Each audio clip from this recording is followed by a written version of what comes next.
नमस्कार दोस्तों, आप देख रहे हैं सरकारी जॉब भर्ती और मैं हूं हेमेंद्र साहू। दोस्तों, आज का जो टॉपिक देखने वाले हैं छत्तीसगढ़ लोक सेवा भर्ती परीक्षा 2022 का जो कंटिन्यू सीरीज चल रहा है उसका यहाँ चौथा पार्ट है, जिसमें हम लोग देखने वाले हैं भारतीय इतिहास, यानी कि भारतीय इतिहास से संबंधित जो महत्वपूर्ण क्वेश्चन आंसर हैं जो आ चुके हैं और जो आने की संभावना है उसको देखने वाले हैं। दोस्तों, यहाँ जो टॉपिक है भारत का जो सामान्य अध्ययन, यानी कि इसका 50 जो क्वेश्चन का रहेगा, यानी कि 100 अंकों का आएगा। इसमें से एक पार्ट है भारतीय इतिहास। तो भारतीय इतिहास में क्या क्या है, एक है प्राचीन है, मध्यकालीन है और आधुनिक इतिहास, यानी कि कुल मिलाकर जो है जो तीनों जो पार्ट है उसका यहाँ पर मैंने मिश्रण लाया है। इसका जो सीरीज है वो कंटिन्यू आता रहेगा। तो दोस्तों, अगर आप चैनल पर नए हो तो चैनल को जरूर सब्सक्राइब कर देना, बेल आइकन को जरूर दबा देना। साथ ही इस वीडियो का अगर आपको फ्री पीडीएफ चाहिए तो टेलीग्राम चैनल पर जाना, वहाँ से आप लोगों को फ्री पीडीएफ मिल जाएगा। चलते हैं वीडियो की तरफ। यहाँ पर देखते हैं आप लोगों के लिए जो होमवर्क दिया था उसको हम पहले देख लेते हैं कि छत्तीसगढ़ का पहला शिक्षा पार्क कहाँ स्थापित किया जा रहा है। तो इसका जो आंसर आ जाएगा पाटन, जो कि दुर्ग जिले में है। पाटन दुर्ग जिले में है। आज का पहला क्वेश्चन देखते हैं, सिंधु सभ्यता की मुद्रा में किस देवता के समतुल्य चित्रांकन मिलता है।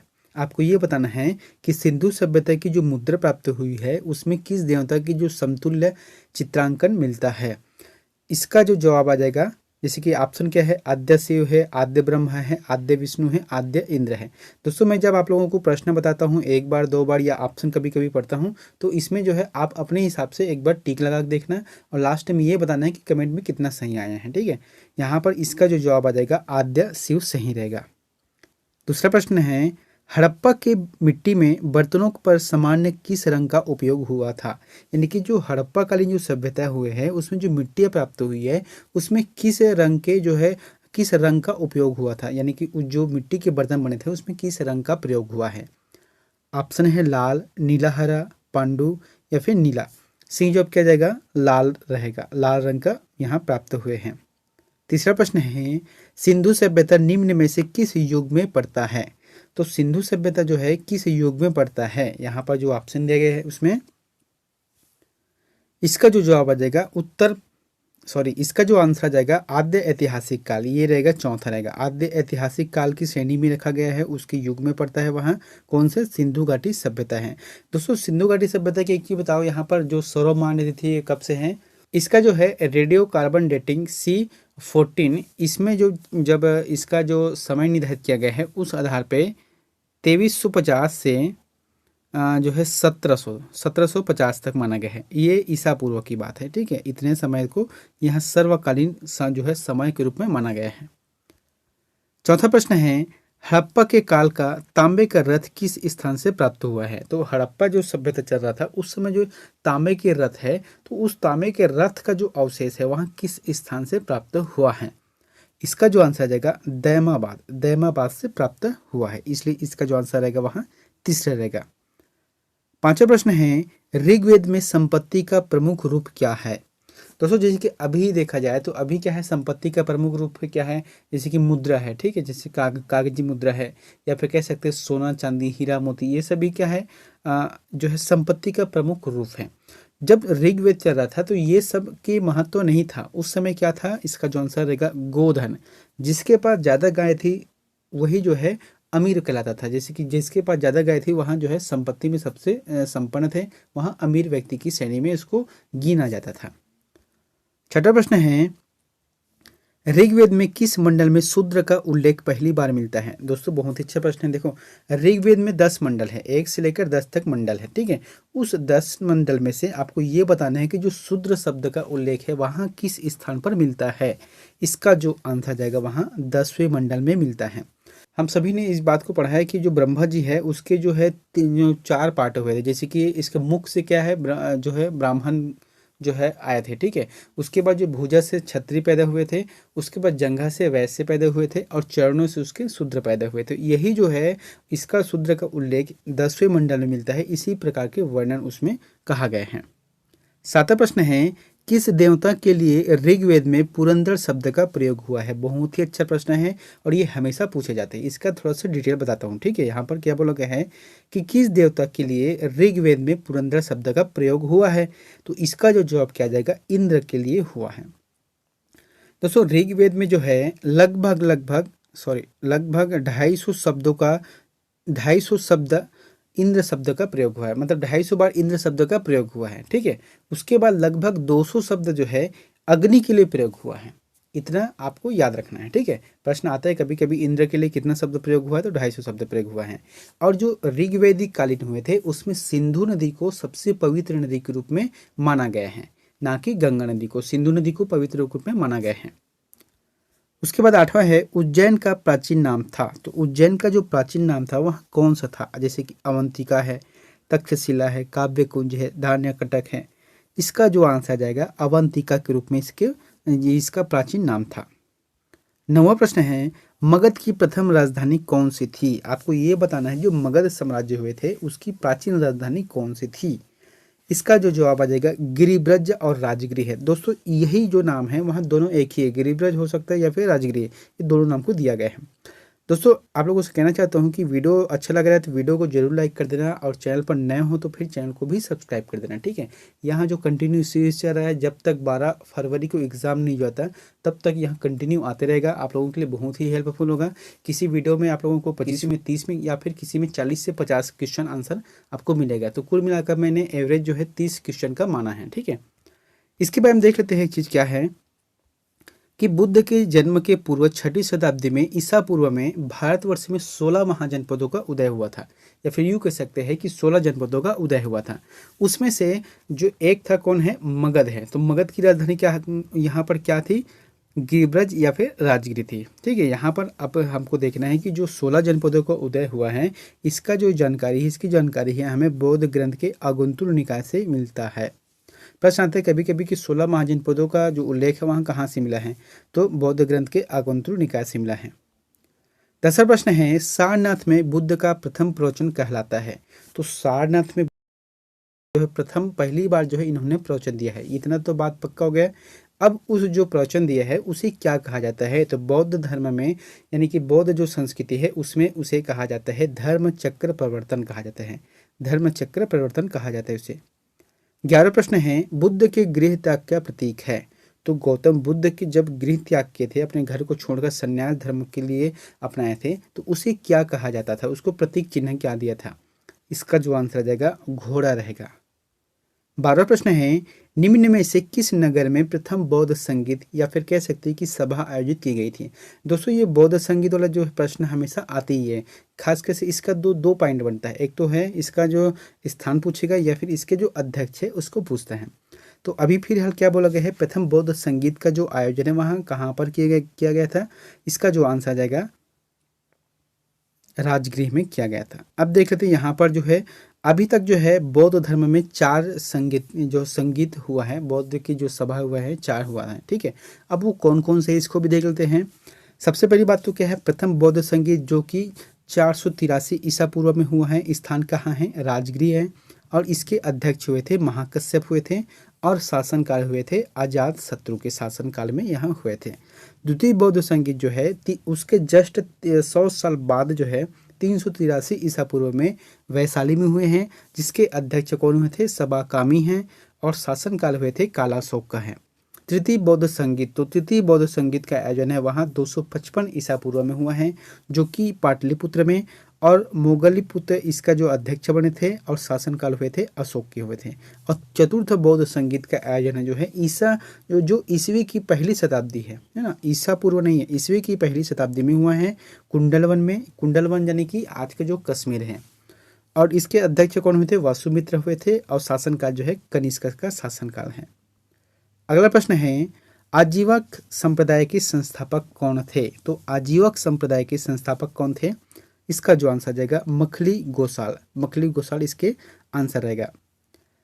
अगला प्रश्न है अनुव्रत शब्द किस धर्म से जुड़ा हुआ है? दोस्तों यहाँ पर अनुव्रत रहेगा, तो अनुव्रत जो शब्द है वहाँ किस धर्म से जुड़ा हुआ है? इसका जो आंसर जाएगा जैन धर्म। जो जैनी लोग हैं वहाँ इसका प्रयोग करते हैं। तो इसका अर्थ क्या होता है मैंने यहाँ पर लिखा है, जो अनुव्रत शब्द है इसका अर्थ होता है एक प्रकार का जैन साधु। एक प्रकार का जैन साधु मतलब अनुव्रत है ना, या फिर यूँ कह सकते हैं कि निर्धारित कर्तव्य का समुचित रूप से पालन करने वाला ही अनुव्रत कहलाता है। अगला प्रश्न है सांची किस कला व मूर्ति कला का निरूपण करता है? तो सांची जो है किस कला व मूर्ति कला का निरूपण करता है? इसका जो आंसर जाएगा बौद्ध धर्म से यहाँ संबंधित है सांची। इसको भी देख लेते हैं कि सांची जो है भारत के मध्य प्रदेश के रायसेन जिले के रांची नगर के पास जो है एक पहाड़ी है, वहाँ पर एक छोटा सा गाँव है। सॉरी, यहाँ पर रांची नहीं सांची है, ठीक है, सांची रहेगा यहाँ पर। अगला प्रश्न है, अशोक के शिलालेख में प्रयुक्त भाषा है। तो अशोक के जो शिलालेख प्राप्त हुए, कितने शिलालेख प्राप्त हुए? 14।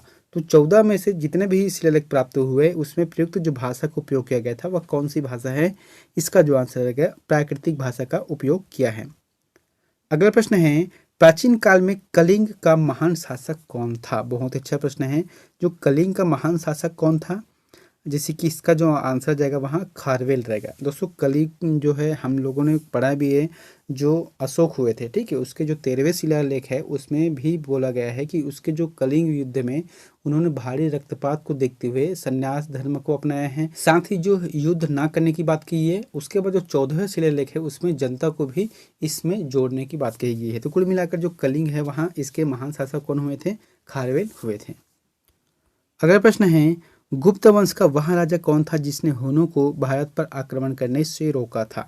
बहुत ही अच्छा है कि गुप्त वंश का ऐसा कौन सा शासक था, प्रतापी शासक, जिन्होंने जो है हुनों के आक्रमण से भारत पर जो आक्रमण होने से वहाँ रोका था। सही जवाब आ जाएगा स्कंदगुप्त हुए थे। स्कंदगुप्त के बारे में भी देख लेते हैं। यहाँ कुमारगुप्त प्रथम के उत्तराधिकारी हुए। कौन? स्कंदगुप्त, जिसका शासनकाल जो है 455 से 467 ईस्वी तक चला है, ना कि ईसा पूर्व, ईस्वी रहेगा इसमें। अगला प्रश्न है, चालुक्य शासक पुलकेशिन द्वितीय ने किस नदी के किनारे हर्षवर्धन को परास्त किया था? तो किस नदी के किनारे हर्षवर्धन को परास्त किया था? इसका जो आंसर क्या रहेगा यहाँ पर? नर्मदा नदी को। तो नर्मदा नदी के पास जो है इसे परास्त किया था। अगला प्रश्न है, नाट्य शास्त्र की रचना किसने की? तो नाट्य शास्त्र की जो रचना है वह किसने की है? इसका जो आंसर जाएगा भरत मुनि ने किया है नाट्य शास्त्र की रचना। अगला है, विक्रम संवत प्रारंभ हुआ। तो विक्रम संवत कब प्रारंभ हुआ? बहुत अच्छा प्रश्न है। देखो विक्रम संवत जो है 58 ईसा पूर्व में प्राप्त हुआ है। उसके बाद है, निम्न में से कौन सा शासक या गुलाम राजवंश से संबंधित है? आपको ये बताना है कि इसमें जो 4 ऑप्शन दिए गए, जैसे इल्तुतमिश है, हुमायूं है, अकबर, शाहजहां है, इसमें जो गुलाम वंश से संबंधित है इसका जो आंसर जाएगा इल्तुतमिश आएगा। दोस्तों ये जो बाकी 3 है वहाँ मुगल वंश से संबंधित है, जो कि लेकिन इल्तुतमिश जो है सल्तनत काल कब से स्टार्ट हुआ है? 1206 से, है ना, 1206 से सल्तनत काल स्टार्ट हुआ दिल्ली में। उसके बाद जो है उसी में प्रथम वंश हुए थे गुलाम वंश, तो इसके शासक थे वहाँ इल्तुतमिश, है ना, जिन्होंने जो है 1211 में दिल्ली की गद्दी पर इन्होंने शासन किया, यानी कि उस समय यह गद्दी पर बैठा है। अगला प्रश्न है, संतों का कालानुक्रम व्यवस्थित कर कूट में उत्तर दे। यानी कि जो यहाँ क्रम है, जैसे कि पहला कबीर है, दूसरा नानक है, तीसरा चैतन्य है, चौथा तुलसीदास। आपको ये बताना है कि इसका जो क्रम है वहाँ सही कौन सा है। तो इसको देखा जाए तो फिर सही जो आंसर आ जाएगा वहाँ पहला रहेगा, ठीक है, जो क्रमशः लिखा हुआ है वही इसका सही रहेगा। कबीरदास जी, उसके बाद नानक जी आए, उसके बाद चैतन्य, उसके बाद जो है तुलसीदास जी आए थे। अगला प्रश्न है, शेरशाह सूरी का मकबरा कहाँ स्थित है? इसका जो आंसर आ जाएगा सासाराम में मौजूद है। अगला प्रश्न है, बाबर ने पहली बार पश्चिम से कहाँ होकर भारत में प्रवेश किया था? अब देखो भारत, जैसे कि ये भारत हो गया, ठीक है, तो उत्तर, दक्षिण, पूरब और पश्चिम और बाकी एरिया से तो आ नहीं सकता, उस समय की बात है ना। तो बाबर ने पश्चिम होते हुए सबसे पहले पंजाब से प्रवेश किया, पंजाब में सबसे पहला प्रवेश किया है। अगला प्रश्न है, युद्ध भूमियों को उनके सही राज्यों के साथ जोड़ी बनाइए।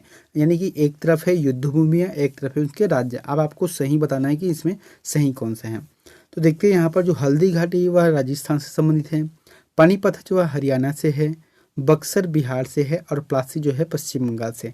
तो इसका जो आंसर रहेगा 1, 2, 3, 4 सही रहेगा। अगला प्रश्न है, महाराष्ट्र के किस सुधारक को लोकहितवादी कहा जाता है? तो महाराष्ट्र के कौन से ऐसे सुधारक हुए जिसे लोकहितवादी कहा जाता है? इसका जो जवाब आ जाएगा गोपाल हरि देशमुख कहा जाता है। अगला प्रश्न है, भारत के शिक्षित मध्यम वर्ग ने क्या बोला है, जैसे कि यहाँ पर जो 4 ऑप्शन दिए गए, भारत के शिक्षित मध्यम वर्ग ने 1857 की क्रांति का विद्रोह किया है। दूसरा है कि 1857 की जो क्रांति का समर्थन किया है। तीसरा है 1857 की क्रांति के तटस्थ रहे हैं। या चौथा है देशी शासकों के विरुद्ध संघर्ष किया है। तो इसका जो आंसर जाएगा वहाँ थर्ड रहेगा। दोस्तों, भारत के जो शिक्षित मध्यम वर्ग थे उन्होंने जो 1857 की क्रांति से तटस्थ रहे थे, यानी कि उससे दूरी बनाकर रहे थे। अगला प्रश्न है, महारानी विक्टोरिया ने भारतीय प्रशासन को ब्रिटिश ताज के नियंत्रण में लेने की घोषणा कब की? तो ब्रिटिश जो ताज है उसको लेने की घोषणा कब की, यानी कि अपने नियंत्रण में लेने की घोषणा कब की है? इसका जो आंसर जाएगा 1 नवंबर 1858 को किया है। उसके बाद तीसरा प्रश्न है, हर्मिट ऑफ शिमला किसे कहा जाता है? तो हर्मिट ऑफ शिमला किसे कहा जाता है? A.O. ह्यूम को कहा जाता है। दोस्तों, A.O. ह्यूम कौन है? यहाँ जो है भारतीय राष्ट्रीय कांग्रेस के संस्थापक हुए थे। अगला प्रश्न है, भारतीय राष्ट्रीय कांग्रेस की सबसे पहली महिला अध्यक्ष थी। तो भारतीय राष्ट्रीय कांग्रेस में पहली जो महिला अध्यक्ष बनी है वहाँ कौन सी है? इसका जो आंसर जाएगा Shrimati Annie Besant. Annie Besant इसका जो आंसर सही रहेगा। अगला प्रश्न है, गीता रहस्य नामक ग्रंथ किसके द्वारा लिखा गया? तो गीता रहस्य नामक जो ग्रंथ है वहाँ किसके द्वारा लिखा गया है? इसका जो आंसर जाएगा बाल गंगाधर तिलक रहेगा। अगला प्रश्न है, महात्मा गांधी ने सत्याग्रह क्रियाविधि सबसे पहले कहाँ प्रयुक्त की? तो सबसे पहले महात्मा गांधी ने जो क्रियाविधि है सत्याग्रह का वहाँ कहाँ से की है? इसका जो आंसर जाएगा चंपारण। दोस्तों, चंपारण एक है बिहार में है, ठीक है। तो बिहार से इन्होंने किया है 1917 में, 1917 से किया है, यानी कि भारत देश में अपनी जो राजनीतिक जीवन की शुरुआत है 1917 में चंपारण से किया है। अगला प्रश्न है, किसने प्रसिद्ध चिटगांव शस्त्रागार धावे को आयोजित किया था? तो किसने जो है चिटगांव शस्त्रागार धावे को आयोजित किया था, यानी कि वहां पर आक्रमण करना है, इसको आयोजित किया था? इसका जो आंसर जाएगा सूर्यसेन रहेगा। अगला प्रश्न है, द व्हील्स ऑफ हिस्ट्री नामक पुस्तक के लेखक कौन थे? आपको ये बताना है कि द व्हील्स ऑफ हिस्ट्री नामक जो पुस्तक हुए थे इसके लेखक कौन थे? इसका जो आंसर जाएगा राम मनोहर लोहिया रहेगा। अगला प्रश्न है, एक इतिहासकार ने पानीपत की तीसरी लड़ाई को स्वयं देखा था, वह कौन था? आपको ये बताना है कि जो पानीपत की तीसरी लड़ाई चली है उसको स्वयं देखा है। इसका जो आंसर जाएगा कांसीराज पंडित। कांसीराज पंडित इसका आंसर रहेगा। दोस्तों, पानीपत की तीसरी लड़ाई किसके किसके मध्य हुआ है? इसका जो आंसर जाएगा अहमद शाह अब्दाली और मराठों के बीच हुआ है। कब हुआ है? 1761 में हुआ है। ये शायद नवंबर के आसपास में हुआ है। अगला प्रश्न है, शाहजहां के काल में कौन यूरोपीय यात्री भारत आया? तो शाहजहां के जो शासनकाल है उसमें कौन से यूरोपीय यात्री भारत आए थे? इसका जो जवाब आ जाएगा पीटर मुंडी। पीटर मुंडी जो कि भारत आए थे। अगला प्रश्न है, फैजी निम्न में से किसके दरबार में रहा? तो फैजी जो है वह किसके दरबार में था? दोस्तों, इसका जो आंसर रहेगा अकबर रहेगा। 9 रत्नों की सूची में एक फैजी भी है जो कि काफ़ी इंपॉर्टेंट है, प्रश्न इसमें से पूछे जाते हैं। अगला प्रश्न है, कुषाण काल में सबसे अधिक विकास किस क्षेत्र में हुआ था? बहुत ही अच्छा प्रश्न है। जो कुषाण काल हुए उसमें जो सर्वाधिक रूप से विकास है वह किस क्षेत्र में हुआ है? ऑप्शन है धर्म, कला, साहित्य, वास्तुकला। सही जवाब है वास्तुकला में हुआ है, ठीक है। वास्तुकला इसका आंसर सही रहेगा। दोस्तों, अंतिम प्रश्न आप लोगों के लिए होमवर्क है, तो इसका जो आंसर है हमें प्लीज़ कमेंट बॉक्स पर जाकर जरूर बताएं। प्रश्न क्या बोल रहा है, कौटिल्य या फिर चाणक्य, दोनों एक ही है। कौटिल्य, चाणक्य या विष्णुगुप्त, है ना। तो किसका प्रधानमंत्री था? तो कौटिल्य किसका प्रधानमंत्री था? ऑप्शन है चंद्रगुप्त द्वितीय है, चंद्रगुप्त मौर्य है, अशोक है, अजातशत्रु है। इन चारों में से जो भी ऑप्शन आपको सही लगता है तो प्लीज़ कमेंट बॉक्स पर जाकर जरूर कमेंट करें। और दोस्तों, वीडियो अच्छा लगा तो वीडियो को लाइक कर देना, चैनल पर नए हो तो चैनल को सब्सक्राइब करके बेल आइकन को जरूर दबा देना। मिलते हैं नेक्स्ट वीडियो में एक नई जानकारी के साथ। Thank you.